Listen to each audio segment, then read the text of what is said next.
Piala Dunia sudah mulai, tapi suasananya terasa sepi. Padahal tuan rumah adalah Amerika Serikat, Kanada, serta Meksiko. Ini pertama kali Piala Dunia digelar di 3 negara yang berbeda. Selain itu, edisi ini juga perdana menampilkan 48 negara kontestan. Tapi tetap saja vibes-nya tidak seperti edisi-edisi sebelumnya. Coba kita flashback dulu di 2 dekade belakang. Kita semua sepakat Piala Dunia yang paling melekat adalah 2010 di Afrika Selatan, dengan ciri khas lagu dari Shakira, Waka Waka. Kemudian dilanjutkan di Brasil 2014, Rusia 2018, Piala Dunia masih terasa turnamen yang dinantikan masyarakat dunia. Mulai Piala Dunia 2022 di Qatar sudah mulai terasa berbeda. Banyak kritik juga.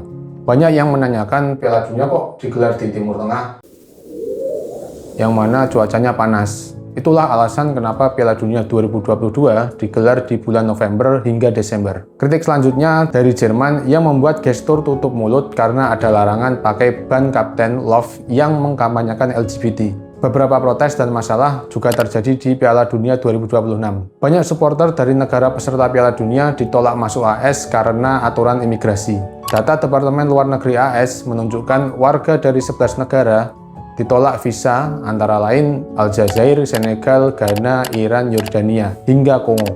Untuk Iran, negara yang paling terdampak atas kebijakan ini. Selama perhelatan Piala Dunia, para pemain Iran dan staf hanya diizinkan masuk AS pada hari pertandingan saja dan keluar AS setelah pertandingan untuk kembali ke Meksiko sebagai tempat menginap dan latihan. Ketegangan Iran dan Amerika memang sedang memuncak beberapa bulan ini. Selain supporter, pemain, staf, ada juga wasit Somalia terkena larangan masuk. Dia adalah Omar Abdul Qadir. Walaupun sudah punya visa yang sah, tapi pihak AS menuduh dia terafiliasi anggota teroris. Urusan politik dan sepak bola harusnya tidak dijadikan alasan melarang orang untuk datang ke Amerika. Tapi FIFA sebagai penyelenggara juga tidak bisa apa-apa karena otoritas imigrasi ada di ranah tuan rumah. Selain faktor pengetatan dari imigrasi, harga tiket masuk juga mahal.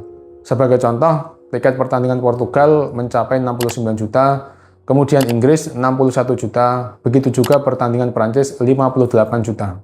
Masing-masing harga tiket tersebut jauh lebih mahal daripada tiket pesawat dari negara-negara tersebut ke AS, yang cuma sekitar 14 juta. FIFA menggunakan dynamic pricing, artinya harga bisa berubah-ubah sesuai dengan permintaan pasar. Tapi kalau event Piala Dunia, permintaan pasti tinggi dan akan semakin tinggi setelah fase grup yang membuat harga semakin menggila. Kesan Piala Dunia 2026 dijadikan lahan bisnis semakin terlihat dari jumlah negara menjadi 48 tim. Jumlah pertandingan menjadi 104. Semakin banyak tiket yang dijual dan semakin besar pendapatan dari hak siar televisi. Pasar penonton juga lebih banyak karena tambahan dari penonton dari negara yang lolos. Ditambah dengan aturan hydration break yang dikritik media Italia La Gazzetta dello Sport yang beranggapan itu sebagai komersil, menjadikan satu pertandingan dibagi 4 bagian karena banyak stasiun televisi yang menampilkan iklan saat jeda pertandingan. FIFA sendiri berdalih hydration break untuk melindungi kesehatan pemain karena cuaca yang panas.